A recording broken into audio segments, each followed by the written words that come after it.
Hi hello నమస్తే welcome back to our channel Anjali food add. ఈరోజు vlog వచ్చేసి వినాయక చవితి అయిపోయింది కదండి. ఇప్పుడు వచ్చేసి మన వ్లాగ్లో లడ్డు వేలంపాట ఎలా జరిగింది, ఆ తర్వాత లంచ్ అండ్ నెక్స్ట్ వచ్చేసి ఊరేగింపు ఎలా జరిగింది అనేది ఈరోజు ఈ వ్లాగ్లో అయితే మీ అందరికైతే షేర్ చేస్తున్నాను.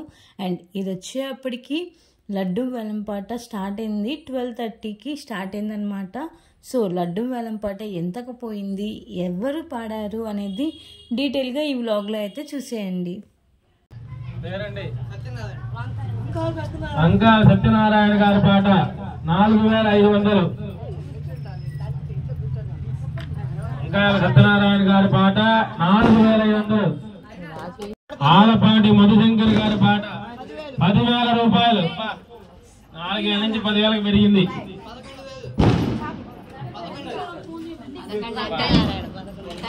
సత్యనారాయణ గారి పాట 11,000 రూపాయలు. సత్యనారాయణ గారి పాట 11,000 రూపాయలు. గారు 12,000 రూపాయలు. ఆలపాటి మధుశంకర్ గారు 12,000 రూపాయలు. సత్యనారాయణ గారి పాట 12,500. సత్యనారాయణ గారి పాట 12,500. సత్యనారాయణ గారి పాట. స్వామివారి దగ్గర అత్యంత వైభవపేతంగా ఈ 9 రోజులు లడ్డు ప్రసాదం పూజలు అందుకుందండి. మళ్ళా సంవత్సరం దాకా దొరకదు ఈ లడ్డు. 13,500. ఒకటోసారి సత్యనారాయణ గారి పాట 13,500. ఒకటోసారి 13,500. ఒకటోసారి 13,500. రెండోసారి అంకా సత్యనారాయణ గారి పాట 13,500. రెండోసారి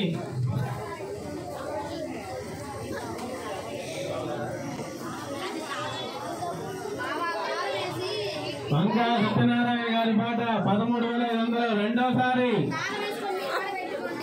అంకా సత్యనారాయణ గారి పాట 13,500. రెండోసారి ఈ సంవత్సరం పెద్ద లడ్డు వంకా సత్యనారాయణ గారు 13,500కి లడ్డు పాట తగ్గించుకున్నారు. 13,500. మూడోసారి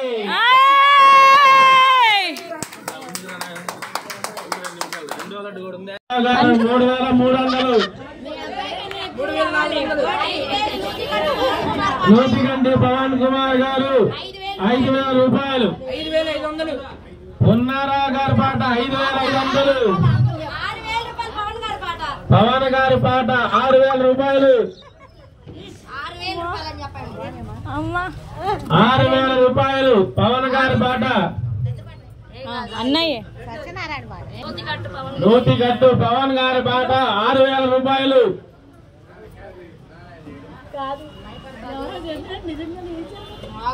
నూతిగట్టు పవన్ గారి పాట 6,000 రూపాయలు.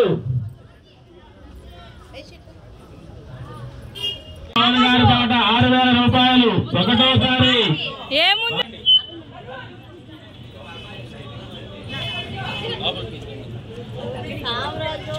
నూతిగడ్డు పవన్ గారి పాట 6,000 రూపాయలు.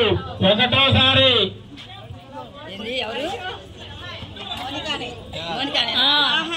ఇంకా ఎక్కువ పాడే వాళ్ళు ఉన్నారు, చూద్దాం. నూతిగడ్డు పవన్ గారి పాట 6,000 రూపాయలు. ఒకటోసారి బోలి ఆంజనేయుల గారి పాట 2,100. రెండోసారి ఈ సంవత్సరం స్వామివారి కలశాన్ని 2,100 వెచ్చించి బోలి ఆంజనేయులు గారు దక్కించుకున్నారు. 2,100 బోలి ఆంజనేయులు గారి పాట 2,100. మూడోసారి స్వామివారి 3 లడ్డూలు. అలాగే ఈరోజు నిమజ్జన సందర్భంగా స్వామివారి పెద్ద లడ్డు వంకాల సత్యనారాయణ గారు 13,500 రూపాయలు వెచ్చించి స్వామివారి లడ్డూ ప్రసాదాన్ని దక్కించుకున్నారు. అలాగే నూతిగట్టి పవన్ కుమార్ గారు 2వ లడ్డు 6,000 రూపాయలు వెచ్చించి స్వామివారి మహాప్రసాదాన్ని దక్కించుకున్నారు. అలాగే 3వ లడ్డు కొనగల్ల మోహన వెంకటేశ్వరరావు గారు 3,116 వెచ్చించి స్వామివారి చేతిలో ఉన్నటువంటి 3వ లడ్డును దక్కించుకున్నారు. అలాగే స్వామివారి పంచా కండువ కొత్త మాసు భవానీ సాయినాథ్ గారు 1,600 రూపాయలు వెచ్చించి స్వామివారి ప్రసాదాన్ని దక్కించుకున్నారు. అలాగే చివరిదైనటువంటి స్వామివారి కలశం ఓలే ఆంజనేయులు గారు 2,100 రూపాయలు వెచ్చించి స్వామివారి మహాప్రసాదాన్ని దక్కించుకున్నారు. వారిని వారి కుటుంబాన్ని ఆ వరసిద్ధి వినాయక స్వామి వారు ఎల్లవేళలా రక్షించాలి, వారి వ్యాపారం కూడా బాగుండాలి అని చెప్పేసి, వాళ్ళ కుటుంబం అంతా బాగుండాలని చెప్పేసి మనస్ఫూర్తిగా కోరుకుంటూ, ఇప్పుడు పాడినటువంటి వారందరూ కూడా సాయంత్రం 3:30 గంటలకు స్వామివారి వద్దకు వచ్చినట్లయితే మీరు పాడుకున్నటువంటి ప్రసాదాన్ని మీకు ఇవ్వడం జరుగుతుంది. కావున మరలా చెప్తున్నానండి, ఇప్పుడు పాడినటువంటి వారందరూ కూడా సాయంత్రం 3:30 గంటలకు తప్పనిసరిగా స్వామివారి వద్దకు రావాల్సిందిగా కోరుతున్నాను. ఇంకా లడ్డూ వేలంపాట అయిపోయిన తర్వాత అందరూ భోజనానికి అయితే వచ్చేసారు. వినాయకుడి భోజనాలు అంటే ఎవరు రాకుండా ఉంటారు. సో అందరూ చక్కగా భోజనం చేయడానికి అయితే వచ్చేసారు. ఆ తర్వాత ఊరేగింపు ఎలా జరిగింది అనేది కూడా షేర్ చేస్తాను. సో చూస్తున్నారు కదండి, చాలా మంది వచ్చారు భోజనాలు చేయడానికి. అండ్ మీ ఏరియాలో మీ లడ్డూ వేలంపాట ఎంతకు పోయిందో నాకు కింద కామెంట్ సెక్షన్లో అయితే కామెంట్ చేయండి. And hope you like this video. Please like, share, comment and subscribe my channel. Don't forget to press the bell icon for more updates. Until then, keep watching Anjali Food Addo for more videos. Stay tuned guys. Thanks for watching. Bye bye.